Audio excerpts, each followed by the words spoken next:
आज के इस वीडियो में एक बार हम फिर से क्लास 12 के मैथ्स का PYQ का लेक्चर लाए हैं।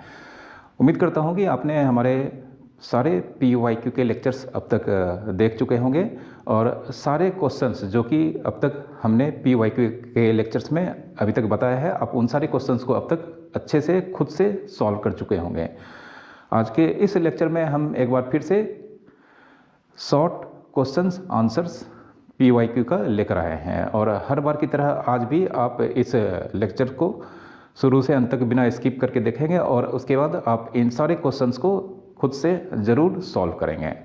तो आइए शुरू करते हैं आज का यह प्यारा सा लेक्चर। तो यह आज का पहला क्वेश्चन है जिसमें दिया गया है कि यह डिटर्मिनेंट है हमारे पास और इसका वैल्यू k टाइम्स ABC है। तो हमें यहाँ पर इस k का वैल्यू निकालना है।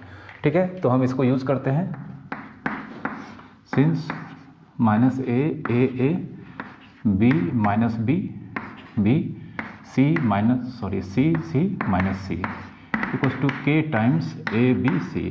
अब डिटर्मिनेंट के प्रॉपर्टीज़ को हम यहाँ पर यूज़ करेंगे। तो हम क्या करेंगे, यहाँ पर सेकेंड रो में फर्स्ट रो को ऐड करेंगे और थर्ड रो में भी फर्स्ट रो को ऐड करेंगे। तो यहाँ पे हम लिखते हैं R2 plus R1 and R3 becomes R3 plus R1। जानते हैं इस तरह से प्रॉपर्टी अप्लाई करने पर डिटर्मिनेंट के वैल्यूज चेंज नहीं होते हैं। तो यह प्रॉपर्टी हमने इसलिए चेंज किया है कि अगर यहाँ पर सेकेंड रो में फर्स्ट रो के एलिमेंट को हम ऐड करेंगे तो यह 0 हो जाएगा और यह 0 हो जाएगा। उसी तरह से R3 में रो 3 में अगर हम फर्स्ट रो के एलिमेंट्स को ऐड करेंगे तो यह 0 होगा और यहाँ 0 हो जाएगा। और एक डिटर्मिनेंट्स के अंदर अगर मैक्सिमम ज़ीरोज होते हैं तो उसके वैल्यू को इवेलुएट करना बहुत ही आसान हो जाता है। ठीक है, तो अब हमारा a में -a, सबसे पहले फर्स्ट रो अनचेंज्ड रहेगा तो इसे हम ज्यों का त्यों लिखेंगे। अब इस a में फर्स्ट रो का कॉरस्पॉन्डिंग एलिमेंट्स ऐड होगा तो यहाँ पे 0 हो जाएगा। इस -b में b को ऐड करेंगे, यह 0 हो जाएगा और इस c में यह c ऐड होगा तो यहाँ पर 2c दिखेगा। फिर थर्ड रो में फर्स्ट रो का कॉरस्पॉन्डिंग एलिमेंट्स मतलब -a ऐड होगा तो यह एलिमेंट 0 होगा। b में यह b ऐड होगा तो यह 2b होगा और -c में c ऐड होगा तो यह 0 होगा। अब इसका यहाँ पर वैल्यू दिया गया है k टाइम्स ABC। अब हम देख सकते हैं कि इस डिटर्मिनेंट का पहला कॉलम में 2 एलिमेंट 0 है तो इसके अलोंग एक्सपेंड करने में हमें इसके वैल्यू को आसानी से बिना ज़्यादा कैलकुलेशन करके निकाल सकते हैं। तो यहाँ पर हम इसको फर्स्ट कॉलम के अलोंग एक्सपेंड करेंगे तो यहाँ पे पहला नंबर आपने डिटर्मिनेंट को एक्सपेंड करने के लिए आपने डिटर्मिनेंट को एक्सपेंड करने का काम बहुत किया होगा। तो यहाँ पे -a, यह रो यह कॉलम डिलीट हो जाएगा तो यहाँ पर 0 into 0 0 minus 2b into 2c 2b into 2c और बाकी यह दो नंबर 0 हैं तो इसे हम यहाँ पर नहीं लिखेंगे क्योंकि जानते हैं नेक्स्ट टर्म 0 इंटू समथिंग फिर नेक्स्ट टर्म 0 इंटू समथिंग होगा तो वह तो लिखने से कोई फ़ायदा ही नहीं है क्योंकि 0 इंटू समथिंग 0 होता है। ठीक है, और इज इक्वल्स टू दिया है k टाइम्स ABC। तो हम यहाँ पर -a into -2b into 2c ultimately यह 4ABC इक्वल्स टू KABC होगा। तब यह ABC और यह ABC कैंसिल हो जाएगा तो देयरफॉर k का वैल्यू यहाँ पर 4 होगा। ठीक है, आज का यह क्वेश्चन नंबर 2 कंटिन्यूटी का क्वेश्चन है जिसमें कहा गया है कि find the number of points of continuity of function fx और इसका fx का एक्सप्रेशन दिया गया है modulus of x plus 3 when x less than equals to -3। फिर fx इक्वल्स टू -2x हम यूज़ करेंगे जब x की वैल्यू -3 से ग्रेटर होगी और 3 से लेस होगी। फिर fx की वैल्यू 6x प्लस 2 होगा जब x greater than equals to 3 होगा। तो हमें इस फंक्शन का वो सारा पॉइंट ऑफ डिसकंटिन्यूटी फाइंड करना है। तो जानते हैं यह एक पीस वाइज फंक्शन है, मतलब इसके 3 पीसेस यहाँ पे डेफिनेशन दिए गए हैं और यहाँ पर जो भी नंबर यहाँ पे आपको दिखाई पड़ रहा है जिसमें x के थ्रू यहाँ पर कंडीशंस लगा हुआ है, ये सारे वैल्यूज़ हम जानते हैं मतलब क्रिटिकल पॉइंट्स होते हैं। ठीक है, और इस तरह के फंक्शंस का डिसकंटिन्यूस ज़्यादातर क्रिटिकल पॉइंट पर ही पाया जाता है। तो यहाँ पर ओवरऑल हम यहाँ पे सिर्फ इस फंक्शन के क्रिटिकल पॉइंट पे कंटिन्यूटी को चेक कर लेते हैं। ठीक है, तो सबसे पहले जो क्रिटिकल पॉइंट है इन दोनों इंटरवल में देख सकते हैं -3 है और दूसरा क्रिटिकल पॉइंट 3 है। तो सबसे पहले हम एट x इक्वल्स टू -3 इस पर फंक्शन का कंटिन्यूटी चेक करते हैं। तो x इक्वल्स टू -3 पे हम LHL फाइंड करेंगे। ठीक है, तो यह x टेंस टू -3 के ऊपर हमने माइनस लगाया है, मतलब यह फंक्शन के LHL को रिप्रेजेंट कर रहा है। Limit x tends to -3। अब यहाँ पे x का वैल्यू -3 से थोड़ा सा लेस होगा, तो थोड़ा सा लेस होगा तो fx के एक्सप्रेशन हम यहाँ पे फर्स्ट mod x प्लस 3 यह यूज़ करेंगे, चूँकि x की वैल्यू यहाँ पे -3 होने पर हम fx को इस एक्सप्रेशन से रिप्लेस करेंगे। ठीक है, अब लिमिट x टेंस टू -3, चूँकि x का वैल्यू -3 से लेस है, मतलब यहाँ पर x नेगेटिव है, तो मॉडुलस हटाने पर यह -x होगा और +3।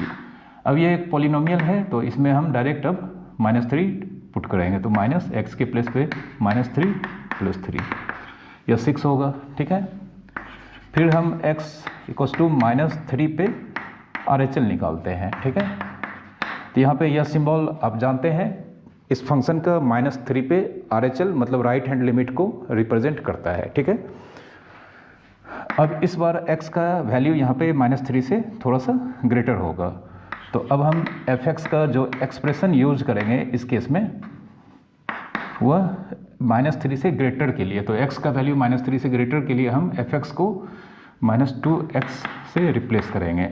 Again it is a polynomial, तो हम यहाँ पर x की जगह पे फिर से -3 पुट करेंगे, तो यह 6 हो गया। अब LHL RHL दोनों ही यहाँ पर इक्वल आया है, फिर हम फंक्शन का वैल्यू -3 पे निकालेंगे, तो x का एग्जैक्ट वैल्यू -3 पे मतलब फंक्शन का हमें इस एक्सप्रेशन के थ्रू यहाँ पर यूज़ करना होगा। तो mod x के प्लेस पे हम -3 है, तो -3 का मॉडुलस +3 जो कि अगेन 3 + 3 6। तो यहाँ पे फंक्शन का -3 पे LHL RHL और वैल्यू तीनों यहाँ पे इक्वल आया है, तो यह पॉइंट पर फंक्शन कंटिन्यूस होगा, यानी कि at x equals to -3 it is continuous, यह कंटिन्यूस होगा। ठीक है, तो अब हम दूसरे क्रिटिकल पॉइंट की ओर बढ़ते हैं जो कि 3 है। अब हम 3 पर इसका कंटिन्यूटी चेक करेंगे। एट x इक्वल्स टू 3 जो दूसरा क्रिटिकल पॉइंट है 3। ठीक है, तो सबसे पहले फिर से हम x इक्वल्स टू 3 पर LHL फाइंड करेंगे, तो यह सिंबल फंक्शन के x इक्वल्स टू 3 पर LHL को रिप्रेजेंट करता है। अब यहाँ पे जानते हैं x की वैल्यू 3 से थोड़ी सी लेस होगी, तो x की वैल्यू अगर 3 से लेस होगी तो हम fx को रिप्लेस करेंगे -2x से।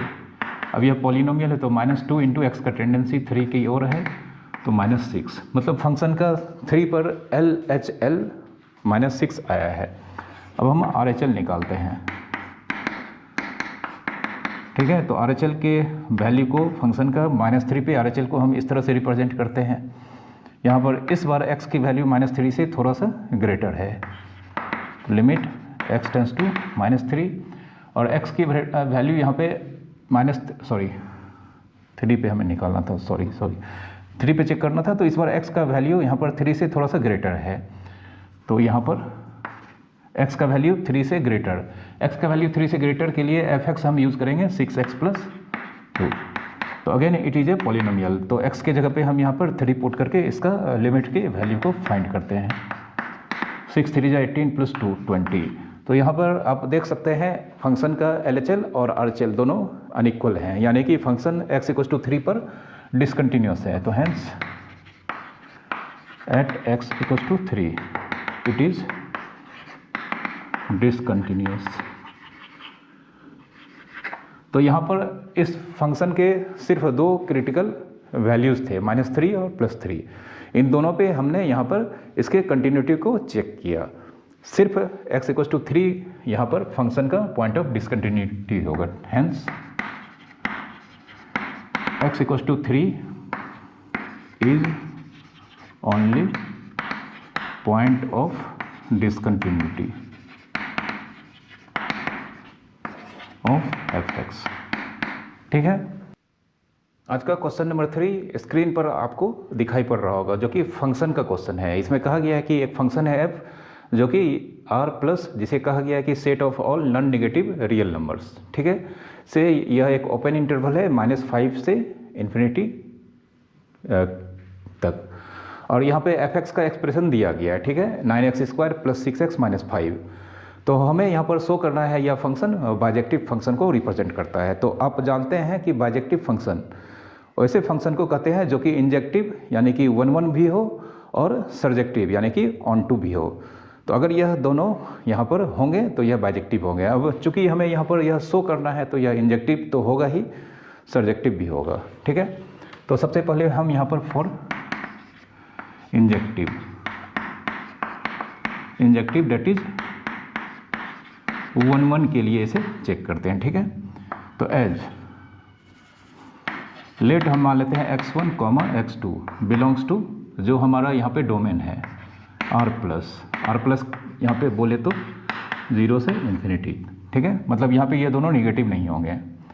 और फिर लेट कर लेते हैं हम fx1 = fx2। ठीक है, आप जानते होंगे कि इंजेक्टिव को हम इसी तरह से चेक करते हैं। दो आर्बिट्रेरी एलिमेंट डोमेन से लिया जाता है, उन दोनों आर्बिट्रेरी एलिमेंट पे फंक्शन के वैल्यू को इक्वल माना जाता है।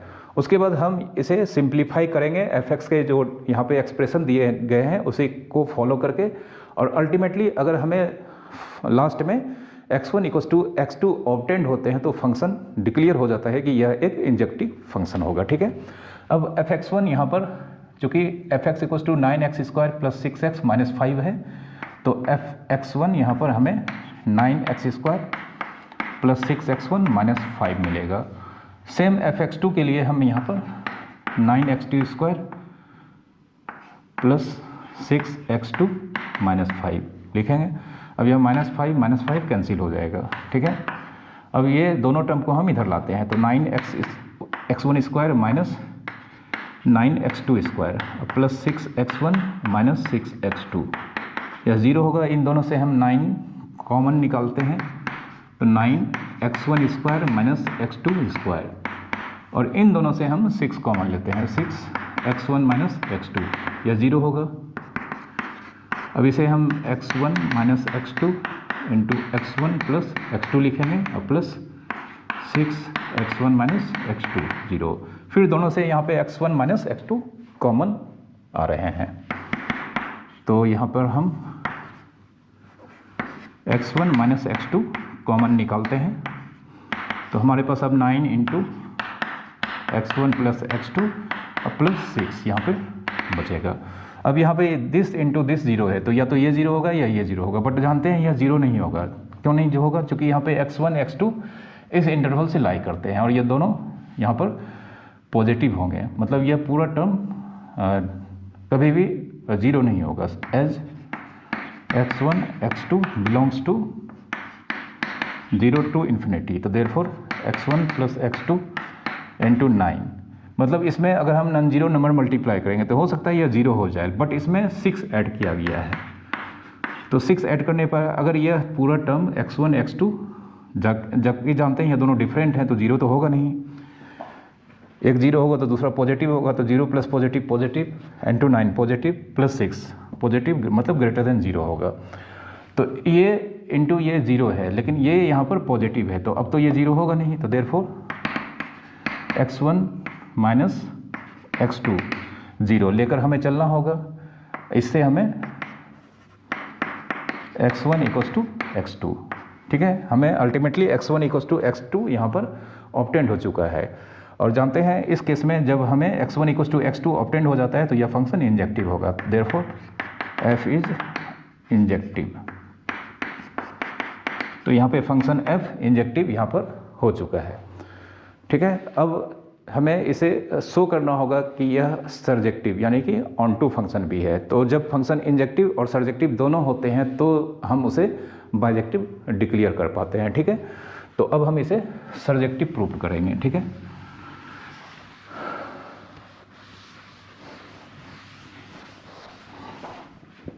तो यहाँ पर हम लिखते हैं for surjective.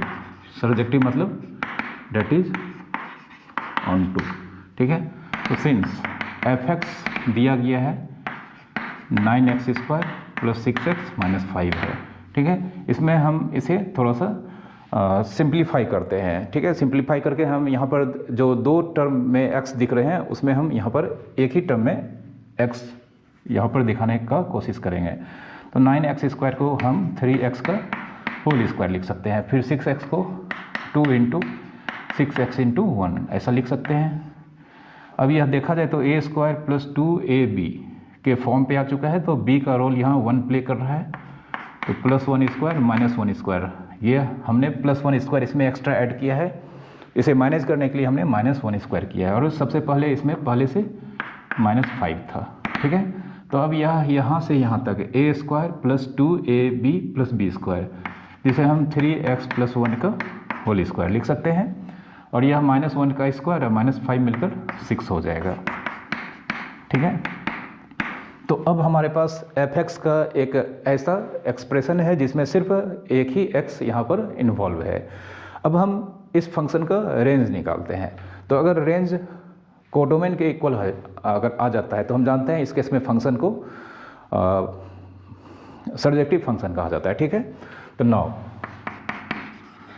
x belongs to 0 to infinity, जिसे यहाँ पे r प्लस लिखा गया है। ठीक है, अब हमारे पास 3x प्लस 1 है, तो यहाँ पे 3x belongs to 0 to infinity कहने का मतलब therefore x greater than equals to 0 है। ठीक है, अब यहाँ पे सबसे पहले x को 3 से मल्टीप्लाइड किया गया है, तो 3x ग्रेटर देन 0 इंटू 3 मतलब 3x ग्रेटर देन 0 होगा। अब इसमें प्लस 1 ऐड किया गया है, तो 3x प्लस 1 का होल स्क्वायर, सबसे पहले 3x plus 1 greater than 0 plus 1 होगा। अब 3x प्लस 1 का अगर हम होल स्क्वायर कर देंगे तब भी ये ग्रेटर देन इक्वल्स टू 1 ही होगा। अब इसमें हमें -6 करना है। ठीक है, तो 3x प्लस 1 का whole square greater than, sorry यहाँ पे -6 करेंगे तो हमें दूसरी ओर भी -6 करना होगा। अब देख सकते हैं यह जो एक्सप्रेशन है यह fx के वैल्यू को रिप्रेजेंट कर रहा है, तो हम इसे fx लिखेंगे और ग्रेटर देन इक्वल्स टू 1 -6 -5। तो देयरफॉर fx के बारे में हमें इन्फॉर्मेशन मिल गया कि fx बिलोंग्स टू, ठीक है, इसे हम दूसरी जगह लिखते हैं। तो fx greater than equals to -5 कहने का मतलब देयरफॉर fx बिलोंग्स टू -5। ठीक है, -5 या उससे ग्रेटर, तो -5 या उससे greater means up to infinity. ठीक है, तो हम fx को जानते हैं इमेजेस के कलेक्शंस कहते हैं। fx का वैल्यू मतलब इमेजेस का कलेक्शन जो कि रेंज होता है, और रेंज यहाँ पर दिख रहा है कि -5 टू यहाँ पे इन्फिनिटी, मतलब कह सकते हैं यहाँ पे range equals to -5 to infinity, और यहाँ पर फंक्शन का कोडोमेन भी यहाँ पर -5 टू इन्फिनिटी है, तो हम कह सकते हैं therefore range equals to codomain. तो रेंज इक्वल्स टू कोडोमेन अगर होता है तो इस केस में फंक्शन को हम सर्जेक्टिव फंक्शन कहते हैं, हेंस f इज सर्जेक्टिव। ठीक है, अब हमने अभी इसे इंजेक्टिव प्रूव किया था, अब यह सर्जेक्टिव भी हो गया, hence it is bijective, hence it is bijective. ठीक है, यह फंक्शन बाइजेक्टिव फंक्शन को रिप्रेजेंट करता है। आपको यह जानकर बहुत आश्चर्य होगा कि यह क्वेश्चन हमारे बोर्ड्स के मतलब सीबीएसई बोर्ड्स के एग्ज़ाम के सीबीएसई बोर्ड्स के क्लास 12 के एग्ज़ाम में ऑब्जेक्टिव में पूछा गया था। तो यह एक बहुत ही आश्चर्य वाली बात है कि इस तरह के क्वेश्चंस 1 मार्क्स में पूछे जाते हैं, जो कि नहीं पूछे जाना चाहिए। ठीक है, क्वेश्चन नंबर 4 आपको स्क्रीन पर नज़र आ रहा होगा, जो कि एक इंक्रीजिंग और डिक्रीजिंग फंक्शन का क्वेश्चन है। इसमें कहा गया है कि fx equals to x³ minus 3x square plus 12x minus 8। हमें शो करना है यह फंक्शन स्ट्रिक्टली इंक्रीजिंग फंक्शन को रिप्रेजेंट करता है इन इंटरवल r, मतलब रियल नंबर के सेट में। तो कोई भी फंक्शन अगर स्ट्रिक्टली इंक्रीजिंग फंक्शन होता है तो उसके डेरिवेटिव हमेशा ग्रेटर देन 0 होते हैं उस इंटरवल में जिसमें यह डिफाइंड किया गया है। ठीक है, तो यहाँ पे fx दिया गया है x³ minus 3x square plus 12x minus 8, और यहाँ पे x belongs to r। R का मतलब माइनस इन्फिनिटी से प्लस इन्फिनिटी की ओर। अब हम इसका डेरिवेटिव फाइंड कर लेते हैं। देयरफॉर एफ डैश एक्स, तो एक्स क्यूब का यहाँ पर 3x² होगा, 3x² का यहाँ पे 6x होगा और यह 12x है, सॉरी 12x माइनस 8, तो इसमें 12x का 12 होगा और 8 का 0 हो जाएगा। तो हमें यहाँ पर एफ डैश एक्स मिल चुका है। तो दिख रहा है कि यहाँ पर तीनों टर्म से 3 कॉमन आ रहे हैं, तो हम 3 कॉमन निकालते हैं, तो x² माइनस 2x प्लस 4, ठीक है। 3 कॉमन निकालने के बाद हमें यह मिलेगा। अब हम इसे x² minus 2x into 1 plus 1² minus 1² plus 4 ऐसा लिख सकते हैं। यहाँ पे हमने प्लस 1² माइनस 1² इसलिए किया है कि यह a² minus 2ab plus b², ठीक है। तो यहाँ से यहाँ तक को हम x माइनस 1 का होल स्क्वायर लिख सकते हैं और ये दोनों को 4 माइनस 1 मिलकर प्लस 3 हो जाएगा, ठीक है। तो अब हम इसे f dash x equals to, यहाँ पे ब्रैकेट ब्रेक करने पर 3 इंटू एक्स माइनस 1 का होल स्क्वायर और 3 3 जा यहाँ पर यह 3 है, 3 3 जा प्लस 9। तो अब हमें एफ डैश एक्स का एक्सप्रेशन यहाँ पर सिंगल एक्स के टर्म में ऑब्टेंड हो चुका है। अब हम इसके साइन को पता करते हैं। तो since x belongs to real number है, यहाँ पे x माइनस 1, तो x माइनस 1 का होल स्क्वायर रियल नंबर तो होंगे बट ये नेगेटिव नहीं होंगे, मतलब x माइनस 1 का whole square greater than equals to 0 होंगे। फिर इसे 3 से मल्टीप्लाइड किया गया है, 3 मतलब पॉजिटिव से मल्टीप्लाइड किया गया है, तब भी यह ग्रेटर देन इक्वल्स टू 0 होंगे, लेकिन अब इसमें प्लस 9 ऐड कर दिया गया है। तो 3x माइनस 1 का whole square plus 9 greater than 0 plus 9। अब देख सकते हैं यह जो एक्सप्रेशन है यह एफ डैश एक्स के वैल्यू को रिप्रेजेंट करता है। तो f dash x greater than equals to 0 plus 9 लिखेंगे, ठीक है। तो देयरफॉर एफ डैश एक्स जो यहाँ पर दिखाई दे रहा है कि ग्रेटर देन इक्वल्स टू 9 है, मतलब ग्रेटर देन 0 होगा, ठीक है। इक्वल्स टू भी 0 नहीं होगा, ग्रेटर देन 0 होगा। 9 से जो भी नंबर बड़ा होगा वह ग्रेटर देन 0 होगा। अब एफ डैश एक्स मतलब फंक्शन का डेरिवेटिव एक्स के सारे रियल नंबर के लिए ग्रेटर देन 0 आ रहे हैं, तो हम जानते हैं इस केस में एफ एक्स को स्ट्रिक्टली इंक्रीजिंग फंक्शन बोलते हैं। Therefore f x is strictly increasing function, ठीक है। x बिलोंग्स टू r में, यहाँ पे function x belongs to r में स्ट्रिक्टली इंक्रीजिंग फंक्शन होंगे, ठीक है। आज का क्वेश्चन नंबर 5 स्क्रीन पे आपको दिखाई दे रहा है, यह एक वेक्टर का क्वेश्चन है। वेक्टर a और b दो वेक्टर्स हैं, हमें प्रूव करना है कि a dot b less than equals to magnitude of a into magnitude of b, ठीक है। तो सिंस हम लोग जानते हैं a dot b vector a की मैग्नीट्यूड इंटू वेक्टर b की मैग्नीट्यूड इंटू कॉस थीटा होता है, जहाँ पर थीटा 0 डिग्री से 180 डिग्री के बीच लाई करता है, ठीक है। ऐसा हम लोग जानते हैं। अब सिंस 0 डिग्री से थीटा की वैल्यू 180 डिग्री के बीच होती है, तो देयरफॉर -1 से कॉस थीटा की वैल्यू +1 के बीच होगी, ठीक है। First quadrant and second quadrant में यहाँ पे थीटा का वैल्यू है, इसलिए कॉस थीटा का वैल्यू -1 से +1 के बीच वेरी करेगा। अब यहाँ पर अगर हम दोनों में मल्टीप्लाई करते हैं, ठीक है, तो -1 into magnitude of a into magnitude of b less then vector a का मैग्नीट्यूड इंटू वेक्टर b का magnitude into cos theta, 1 into vector a का मैग्नीट्यूड इंटू वेक्टर b का मैग्नीट्यूड। तो यहाँ पर हमने तीनों में वेक्टर a का मैग्नीट्यूड इंटू वेक्टर b के मैग्नीट्यूड से मल्टीप्लाई किया है, जो कि हमेशा पॉजिटिव होंगे, और पॉजिटिव नंबर से मल्टीप्लाई होने पर इसे इनइक्वेशन कहते हैं, आप जानते होंगे। इनइक्वलिटी का साइन चेंज नहीं होता है, ठीक है। तो कह सकते हैं यहाँ पे -a का मैग्नीट्यूड इंटू b का मैग्नीट्यूड, इसे हम रिप्लेस कर सकते हैं a डॉट b से, और यह हमारा, ठीक है। तो इस पार्ट को अगर हम ढक दें तो आपको दिखाई दे रहा होगा a dot b less than equals to magnitude of a into magnitude of b। तो देयरफॉर यहाँ पे कह सकते हैं a dot b less than equals to magnitude of a into magnitude of b। इसका कोई लेना देना यहाँ पर नहीं है हमें, चूंकि a dot b less than equals to magnitude of a into magnitude of b, यह प्रूव करना था। तो इस पार्ट को अगर हम ढक देंगे तो हमें यह रिजल्ट यहाँ पे क्लियरली विजिबल है। ठीक है, नेक्स्ट क्वेश्चन नंबर 6 यहाँ पर बोर्ड पर आपको दिखाई दे रहा होगा। जो मैट्रिक्स का क्वेश्चन है, इसमें एक फंक्शन है f(x) जिसका यह मैट्रिक्स के टर्म में वैल्यू दिया गया है और दिया गया है कि f(x) का होल स्क्वायर f kx के इक्वल है। तो हमें यहाँ पर k का वैल्यू फाइंड करना है। तो सिंस हमें जो दिया गया है इस रिजल्ट को लेकर आगे बढ़ना है। तो f(x) का होल स्क्वायर दिया गया है f kx। तो f(x) का होल स्क्वायर है, चूँकि यह मैट्रिक्स है तो f(x) का होल स्क्वायर का मतलब होता है f(x) इंटू f(x) और यहाँ पे f kx। तो f(x) इंटू f(x) का यह मैट्रिक्स का वैल्यू हम यहाँ पे साइड बाय साइड लिखते हैं। तो cos x minus sine x 0, फिर sine x cos x 0 and 0 0 1।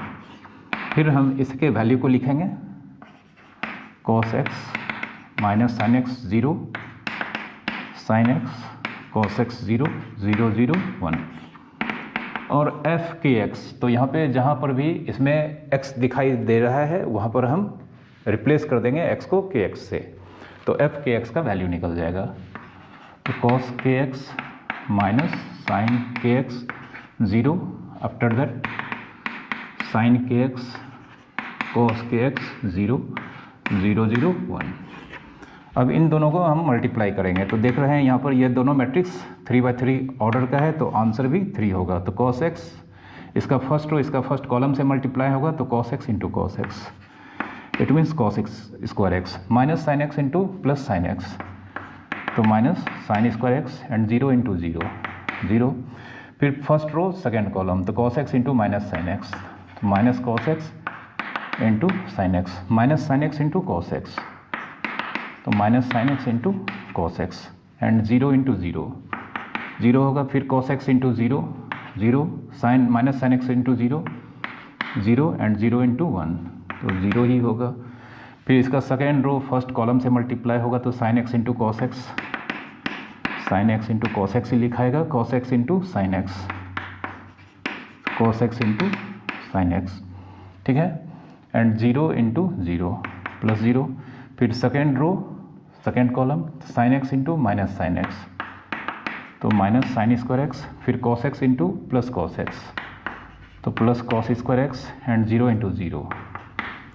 फिर साइन x इंटू 0 0 होगा, cos x इंटू 0 यह भी 0 होगा और 0 इंटू 1 यह भी 0 होगा।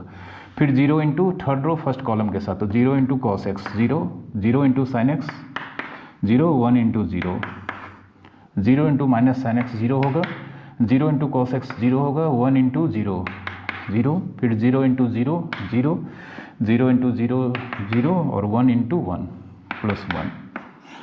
और यह आपका यहाँ पर cos kx minus sine kx 0, sine kx cos kx 0 0 0 1। यह वैल्यू हो सकता है आपके फ्रेम के मतलब हमारे फ्रेम के बाहर चला गया होगा, तो आप इसे समझ लेना कि ये ऊपर वाला ही मैंने नीचे लिखा है। ठीक है, अब cos square x minus sine square x जानते हैं cos 2x होता है, तो इसे हम लिखेंगे cos 2x।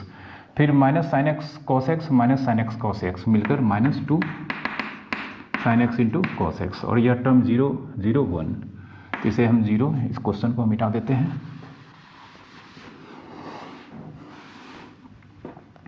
0 0 1 0 0 1। फिर sine x into cos x, sine x into cos x 2 बार ऐड होगा, तो 2 sine x into cos x, cos square x minus sine square x again cos 2x, और हमने ये 0 पहले ही लिख दिया है, फिर यह 0 और ये 0 0 0।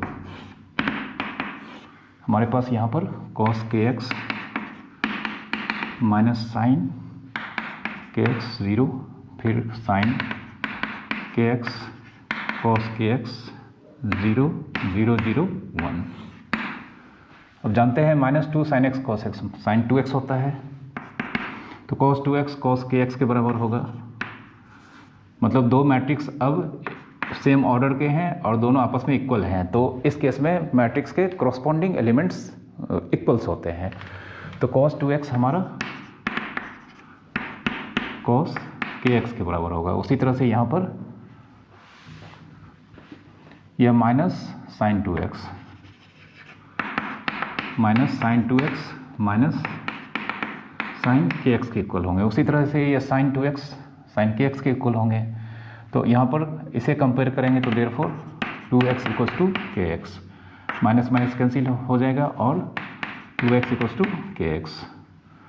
तो x कैंसिल, तो देयरफॉर हमें k का वैल्यू 2 यहाँ पर भी मिलेगा और यहाँ पर भी हमें k का वैल्यू 2 मिलेगा। तो इस तरह से यहाँ पर हमें k का वैल्यू 2 मिला है।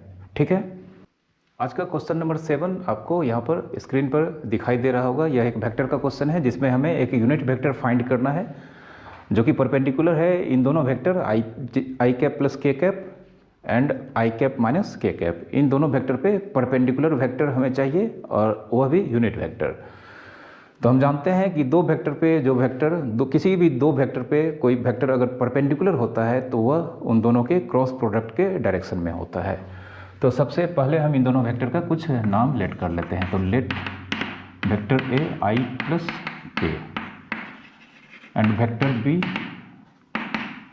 आई माइनस के, और इन दोनों का cross product let C equals to vector A cross vector B. इसे हम फाइंड करते हैं I cap J cap K cap. जानते हैं इसे निकालने के लिए एक डिटर्मिनेंट यूज़ करते हैं जिसमें फर्स्ट रो में आई cap J cap K cap होता है, सेकेंड रो में फर्स्ट वेक्टर का करस्पॉन्डिंग कंपोनेंट होता है। तो आई के साथ यहाँ पे 1 है, जे इसमें नहीं है तो 0 लिखेंगे, के 1 है। फिर सेकेंड वेक्टर बी का कंपोनेंट लिखेंगे तो 1, जे इसमें नहीं है और यहाँ -1। तो आई 0 इंटू -1 0, 0 इंटू 1 0, माइनस जे यहाँ पर 1 इंटू -1 और 1 इंटू 1 1। फिर के कैप 1 इंटू 0 0 और 1 इंटू 0 0। तो इसमें तो यह टर्म 0 वेक्टर, यह टर्म 0 वेक्टर, यानी कि 2 जे कैप। सी हमें 2 जे कैप यहाँ पर मिला है। ठीक है, अब हमें यहाँ पर एक यूनिट वेक्टर निकालना है जो यहाँ पर वेक्टर ए और वेक्टर बी दोनों पे परपेंडिकुलर हो। तो रिक्वायर्ड वेक्टर यहाँ पर required unit vector equals to C cap होगा। सी कैप जानते हैं सी बाय सी का मैग्नीट्यूड। अब सी यहाँ पे 2 जे है और इसका मैग्नीट्यूड जानते हैं 2 है। ठीक है, मतलब इसका मैग्नीट्यूड 2 जे कैप का मैग्नीट्यूड 2 है, तो यह कट जाएगा। तो रिक्वायर्ड आंसर हमारा J cap, required vector unit vector हमारा जे कैप होगा।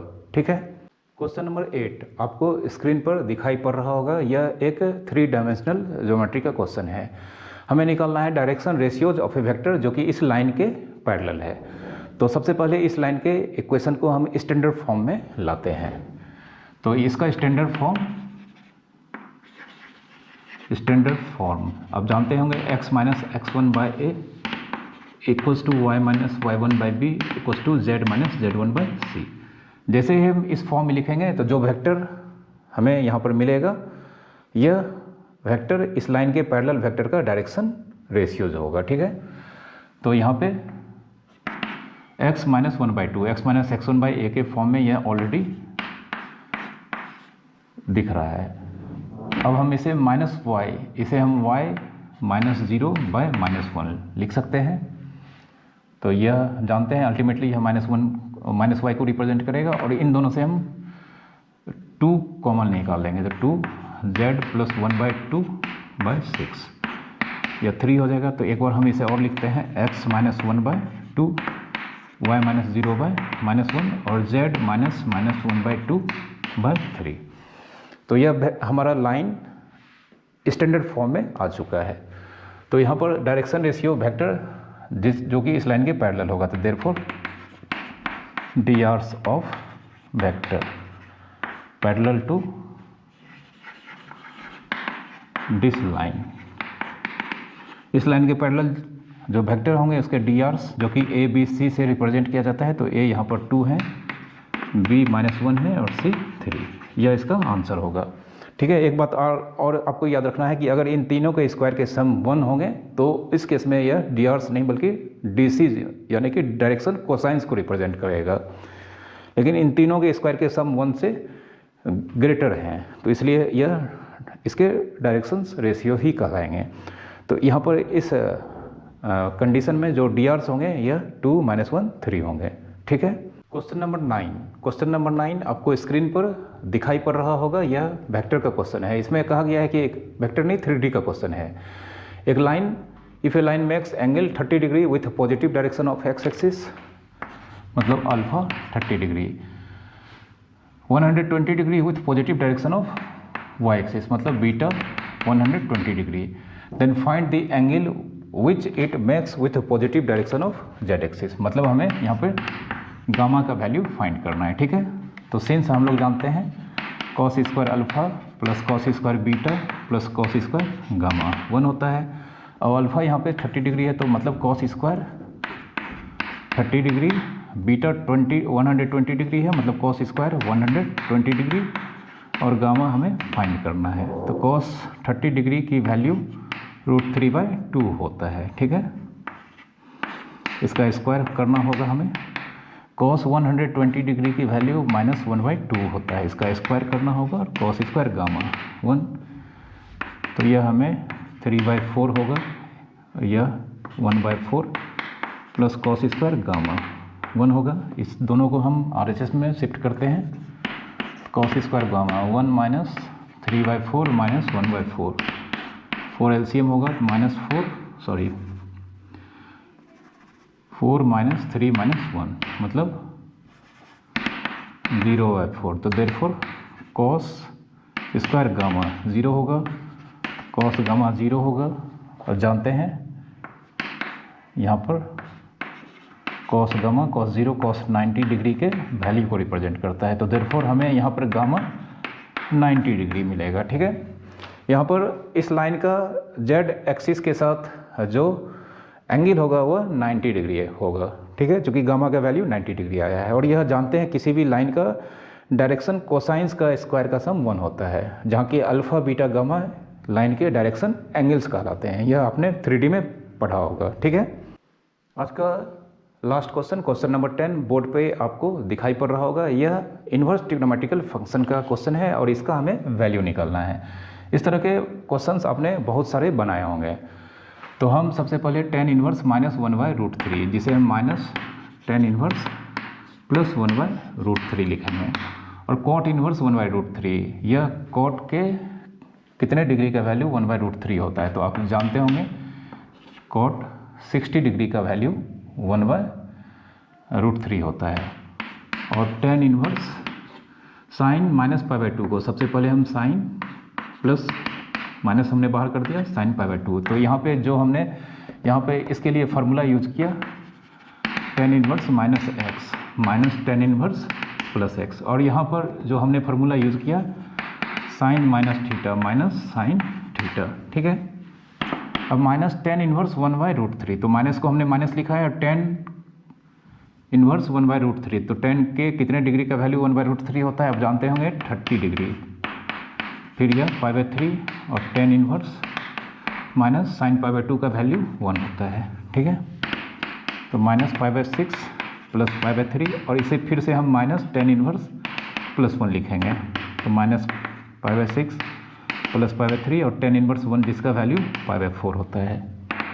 तो अल्टीमेटली यहाँ पर LCM 12 होगा, -2π प्लस 4π और 3π।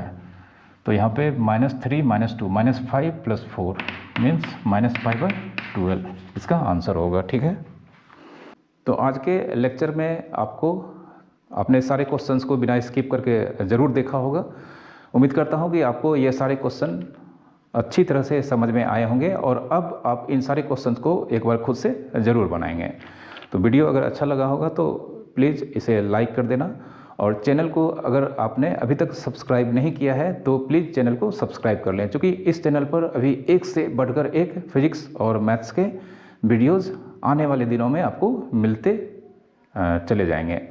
Thank you very much for watching.